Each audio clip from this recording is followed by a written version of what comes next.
we good? Okay. Well, welcome to the second launch class. And the one missing is called People Skills and Relationships, so welcome. And we're glad you're here because we're excited about today's class.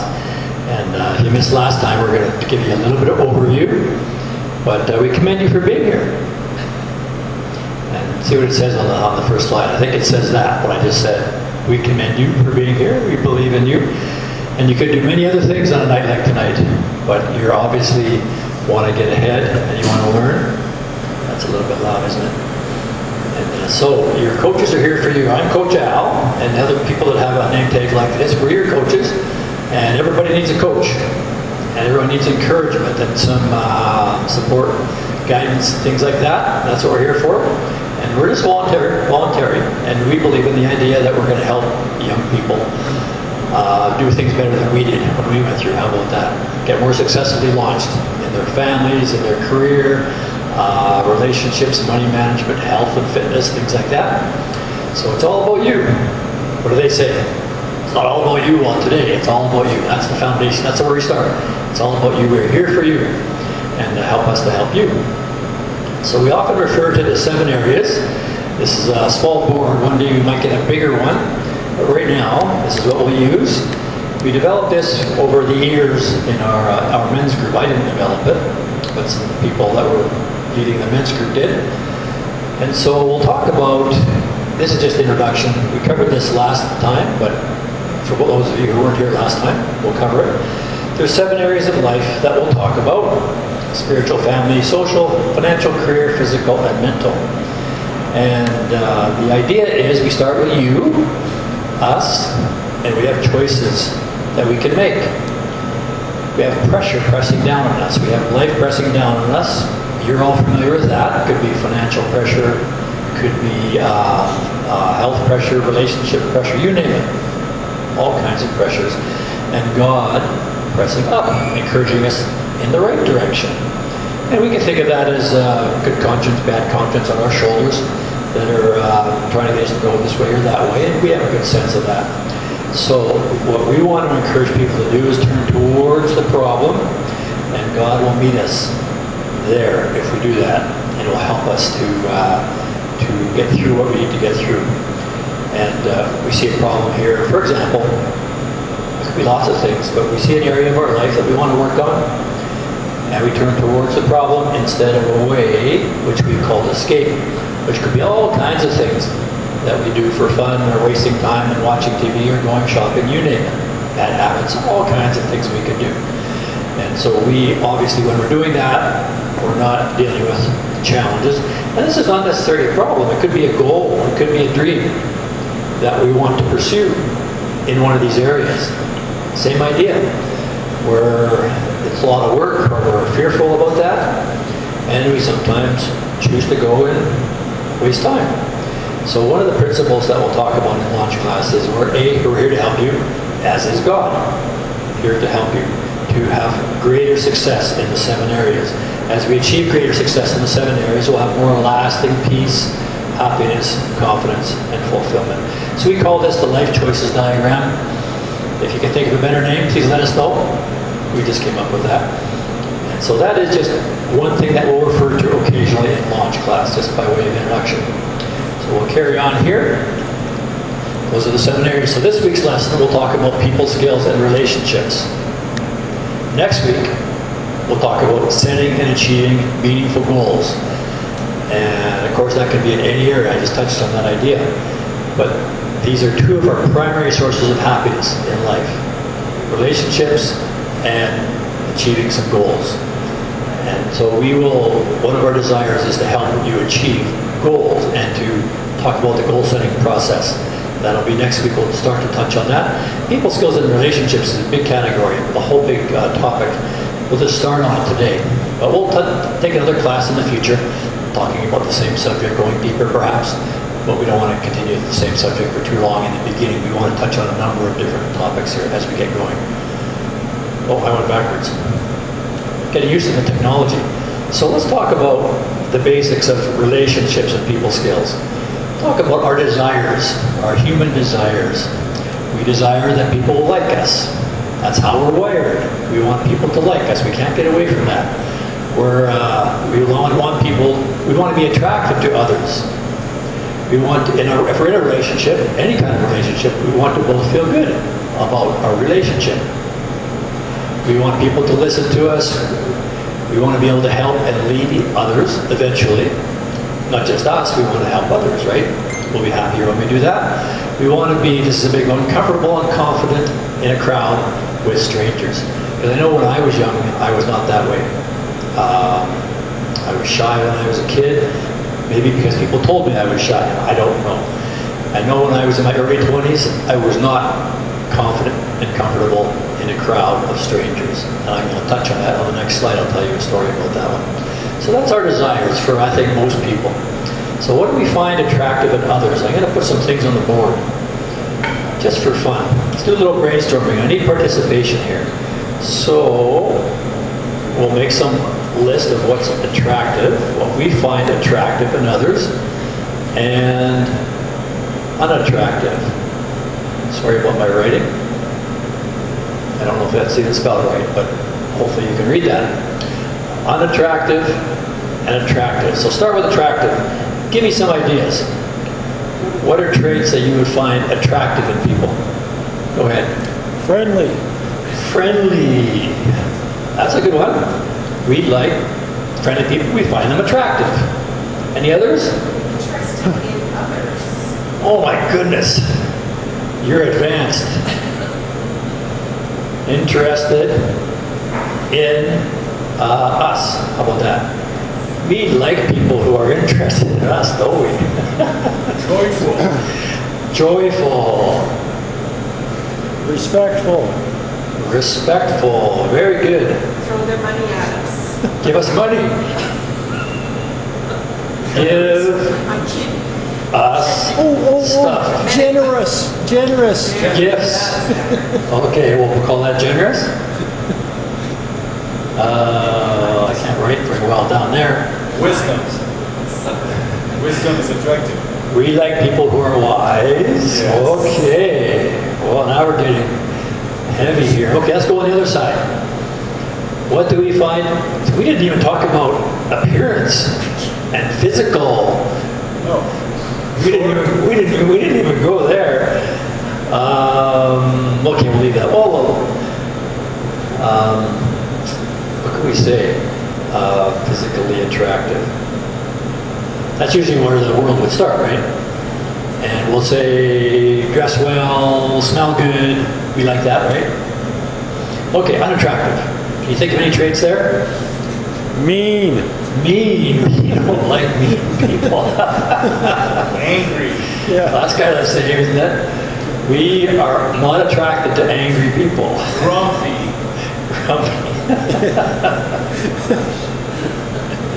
Am I describing my wife here? I mean, they're kind of opposite of these, right? But let's put a few words. Should we say, we said respectful somewhere? Did we say that? Yeah, so I didn't spell that right. Respectful. Disrespectful. yeah, rude. Yeah. I wasn't a teacher. I don't write very well on the board. Rude. That's an easy one. I'm an engineer, not necessarily a writer. Selfish. Selfish. There's a good one. That's kind of the opposite of Generous. and generous. Yes. Okay, that's probably good enough for those. Okay, so those will be helpful. We're going to refer back to those as we go. And so let's just, for fun, for interest, what causes us to have less confidence with people? I put that one on there because that's what I was like when I was younger.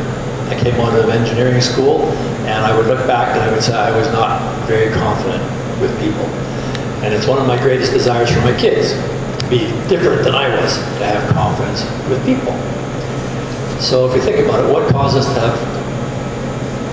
have less confidence with people? Well, if I think back in my own situation, I was not necessarily taught. And it's kind of odd because my mother was, or is, very outgoing. So she was an example for me, but yet I was shy. Why was I shy?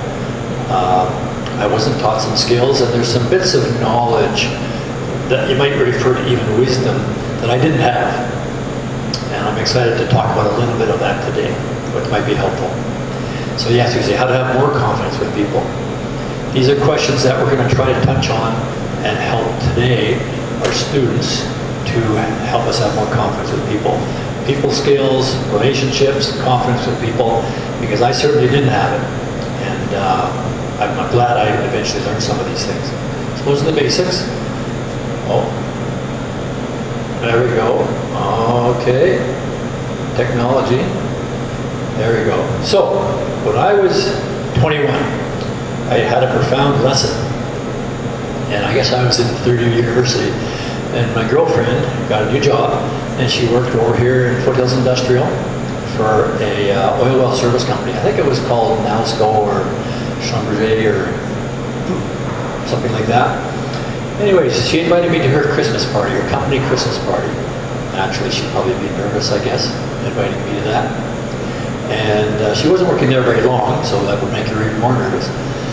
So I go to this Christmas party, and it was in this big truck hangar, bigger than this room, that would normally have trucks in it, but they moved the trucks out. They had some tables of food, and a whole bunch of people, and what a beautiful environment. I didn't know anybody except my girlfriend. And so what did I do? Well, I ate some food, and she might have introduced me to a couple people. But I remember I didn't talk to anybody. I didn't talk to strangers. I did not have confidence with strangers in a crowd. And so here's the part that made me learn. And I think you guys will relate to this. We're driving home. My girlfriend asked me, so, what do you think? Did you have fun? What do you think? And I'm sure I said something like, I think it was boring. Can you see where this is going? So she started crying.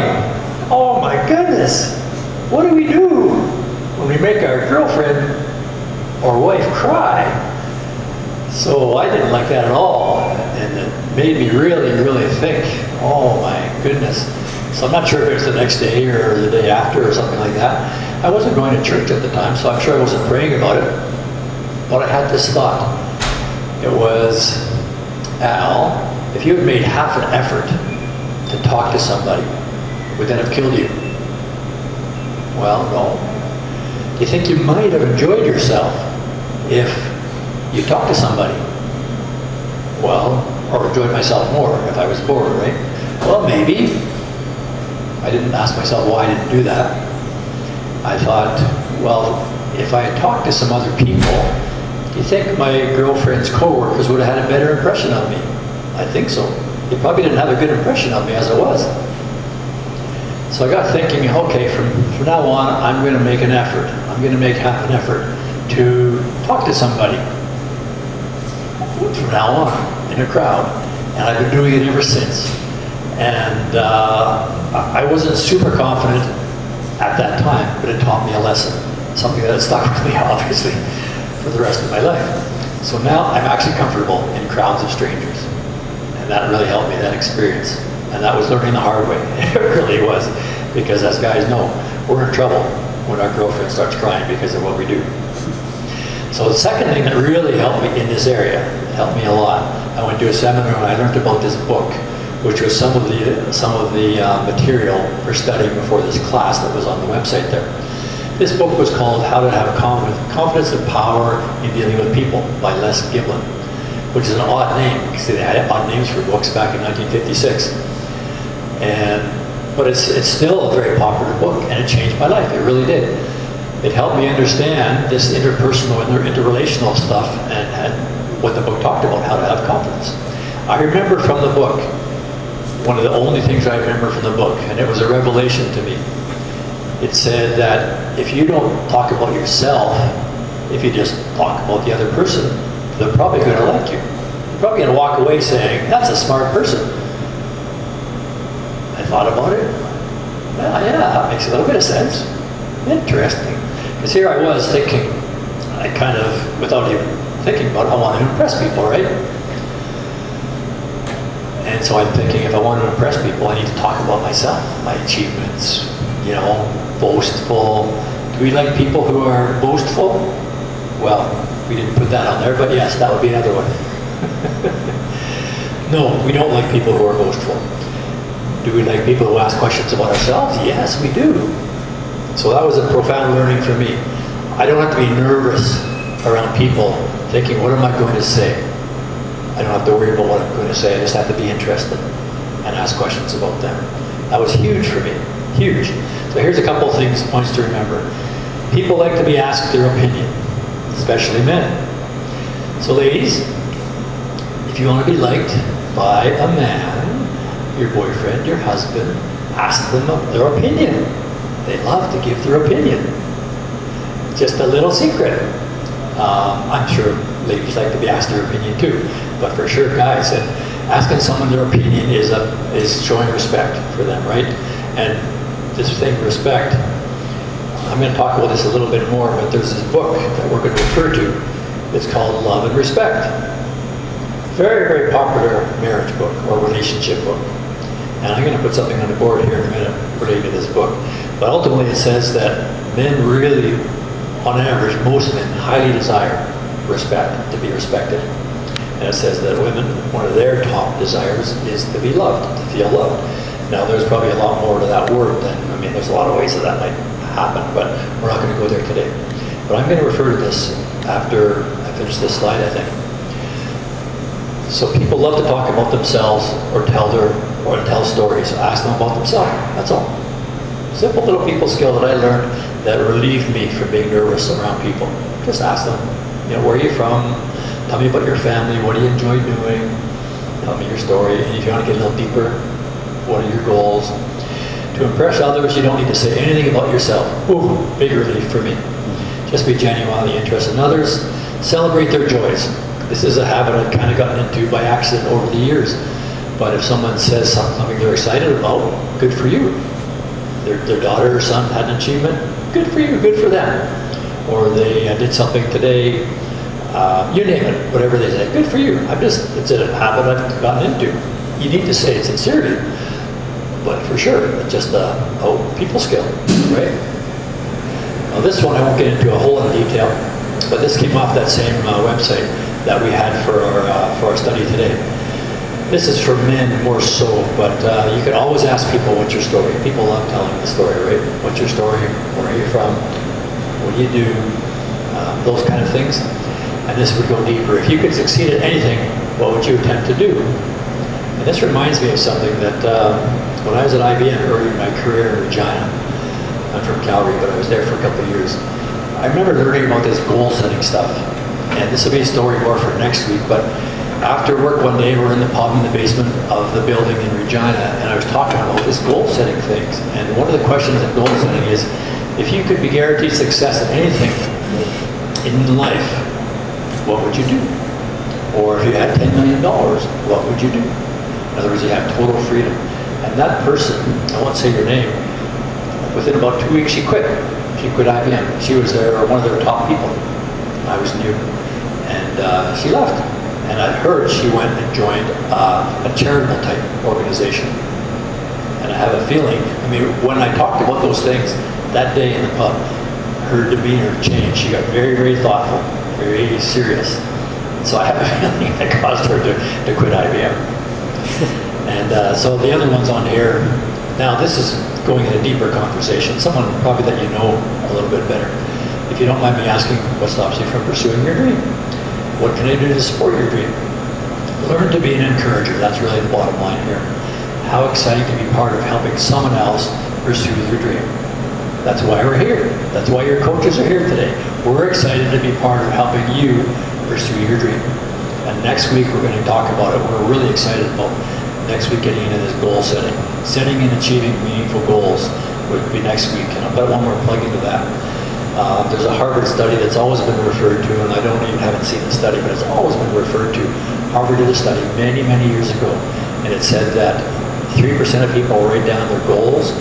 Those people achieve more than the other 97%. So next week, please come back and bring a friend. We're going to talk about goals, and we're going to write down some goals. And so that's what we're excited about doing. That's what we're here for. So dealing with difficult people. We can definitely be not confident with people if we're afraid of dealing with difficult people. Difficult people are some of these people over here, right? Grumpy, angry, mean, disrespectful, rude. And if we're not confident on dealing with some of these people, we're probably not going to be confident with people in general, because what if they say, like we all know people who are habitually sarcastic or rude, and what we typically would avoid them, right? Well, we go to a crowd of strangers, we just might encounter somebody like that. So we're not going to be confident in a crowd of strangers if we're not sure how to handle that. So a very good, profound piece of learning that Rick Warren loves to talk about. He loves to say, hurt people hurt people. And so some of these people who are habitually, obnoxious, if you will, rude or disrespectful or angry, very often they are that way because they've been hurt or they're hurting. Who knows what happened to them in their life in recent times? They're not really behaving very well. Who knows, maybe they came from an abusive background, we don't know. But the idea of hurt people helps us have a little bit more, perhaps, compassion when we see people that are obnoxious, rather than getting angry ourselves or responding in kind. It's very easy to be disrespectful when someone's disrespectful for us. But if we have this idea that hurt people, maybe we can take a step back and have a better response. So beyond that one, the second one, prideful, egotistical people are usually insecure. That one, Rick Warren says, prideful people are usually insecure. So when you see people being egotistical, talking about themselves, bragging, first of all, never envy people. Most people have some struggles they're going through. It could be relational, it could be health-wise, it could be financial. Most people are having junk that they're dealing with. And so let's just make a decision. Don't get envious of other people. It's, when we understand we're all going through junk, it's not necessary, it's not helpful. So understand if they're being egotistical, they're probably insecure, feel bad for them, don't dislike them. This is a good quote. How do you know if a person needs encouragement? They're breathing. That came from a fellow named Truett Cathy. Truett Cathy is the founder of Chick-fil-A restaurants in the U.S., chicken company, fast food joint. And I think that reflects on some of his life principles and how he built his business. Everybody needs encouragement, and we can offer it. Now, I wasn't in the mental state when I was in my early 20s to think about that, to think about being encouraging to others. But now that I've been around a few years, I understand that that's an important, helpful people skill to help us have good relationships, is encourage others. And of course, that's why we're here as your coaches. It's always safe to assume others aren't in a great place, something's bothering them, like I said. This is a good one. Rick Warren says this one too. Our most common fear is fear of rejection. Fear of rejection. For example, we're having a discussion with somebody and they have a kind of a negative reaction because we're disagreeing. That could be fear of rejection. Cause us to be, disrespectful or rude. Fear of rejection, sometimes, because it could drum up something from their past, right? But nevertheless, fear of rejection. So we want to be sensitive to where people are at and don't trigger them on something like that. Fear of rejection can drive us, like I said, to be prideful, angry, and unattractive. Just realize that a lot of people are there, and if they react kind of what you would call negatively, it could be that issue, fear of rejection. Points to remember. Most company presidents say that the most valuable skills they look for in promoting people are people skills. I've read that more than once. Most company presidents say the most valuable skills they're looking for to promote people are people skills.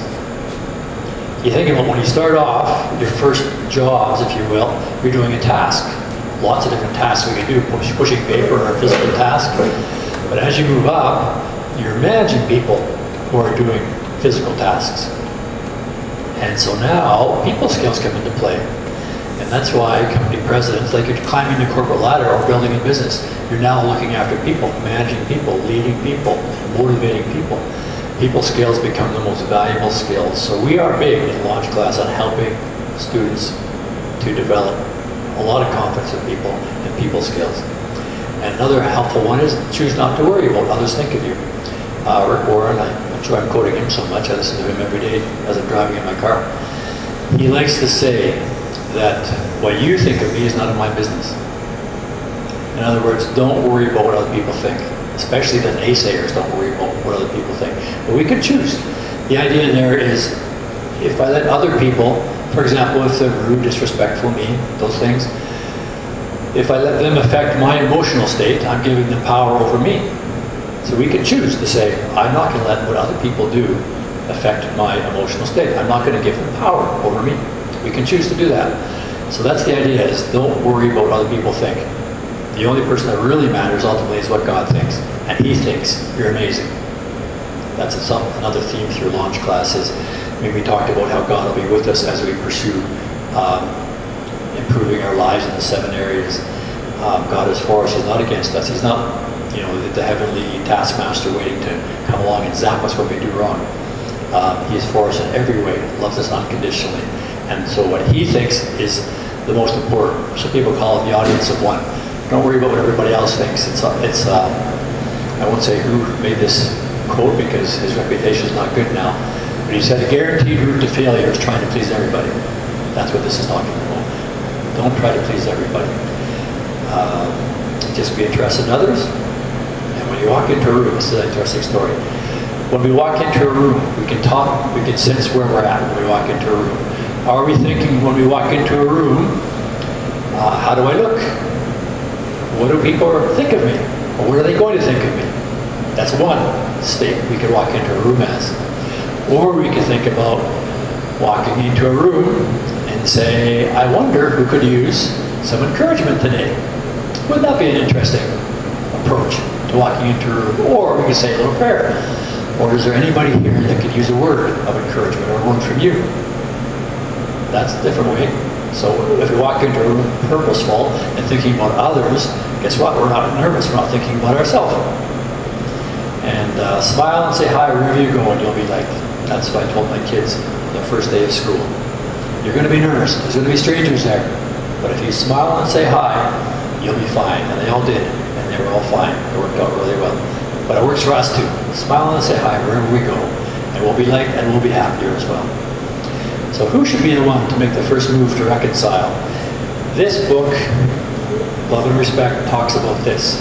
I said I was going to talk about it, so let's put this on the board. I'm going to erase some of this. And I'm going to try to use a different color just for fun. See if this one, I want to click it. So we have men. Can you read that? Or is it too late? It's good. Is it okay? Okay. Men and women. I'm on dangerous ground when I start talking about women. So I'll be very careful. So, as the book talks about, love and respect. Men have a high need, on average, most men have a high need for respect. What do we say that women have a high need for? Love. And I won't try to get into what all that means. But the idea here, the book talks about the crazy cycle. So we would start off in a relationship. Let's start off with the guy. He gives the gal some love. She feels good. She naturally gives him respect. He feels good. He gives her more love. And that's the positive cycle, right? But what happens when something goes wrong? Let's blame it on the man to start. He's not feeling very good for some reason. Who knows why? He's kind of not giving her the love that she thinks she needs. Oh no. And it could be even subconsciously.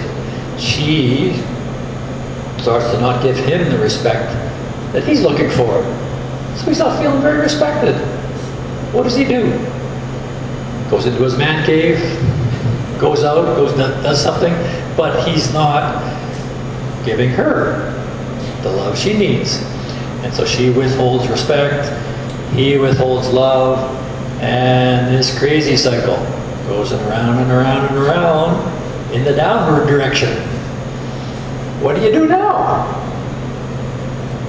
Well, marriage counseling. Well, I'm not even sure what the book says, to be honest with you. But what I put on the slide here, and sorry I changed it. There we go. Here's what some people say. Someone has to make a move, right? Somebody has to do something. Well, this book, which we touched on last time a little bit, this is a marriage book geared towards guys. It would say the guy has to make the first move. That's what this book would say. Well, let's put that aside. I really like this line. Who should make the first move? I'll use a different color just for fun. The mature one. Isn't that interesting? They're each saying, I'm not going to make the first move, it's their fault. And they could each come up with a big long list of the other person's faults. And they'd be 100% correct. What's the good of that? Right? They're stuck. Who should make the first move? The mature one. Oh, that's an idea. I want him to make the first move, but now it's the mature one. Oh, okay, I guess that could be me, right? So there's an idea. Who should make the first move to reconcile? And this applies to any relationships. Just keep that in your mind. So when you take that first step to eat humble pie, you think about, okay, well, what could I possibly apologize for? I'm only responsible for like 1% of this problem. Okay, what could I be responsible for? So you go and you make the first move. You're the mature one. You say, I'm sorry that I did that. And guess what? The other person feels good, thankful. They say, yeah, I'm sorry too. And we kiss and make up. So that's just a little bit of, relationships. What stands between us? I like this line. What stands between us? And we talked about it on the side over here. We all have relationships that have difficulty at some point, right? Sometimes we have relationships where we haven't talked to somebody for months or years, and it's really sad. What stands between us and the kind of relationships we really want to have with people, it's usually just a 10-minute, sweaty palmed conversation that we're afraid to have. And so for sure, we want to encourage you, and we want to encourage all of us to go and have those 10-minute sweaty palm conversations. Walk through the corridor of fear towards the thing we fear. God will be with us. He'll give us the strength. He'll give us protection. He'll give us the right words to get over it. We're not going to die. That much we know. We're not going to die. And so be the mature one and pick up that phone. We'll feel so much better for it. Because guess what? You can have all the success in the world, but if you have a couple of close relationships that aren't good, we don't feel good, right? So relationships are a key foundational aspect of happiness in life.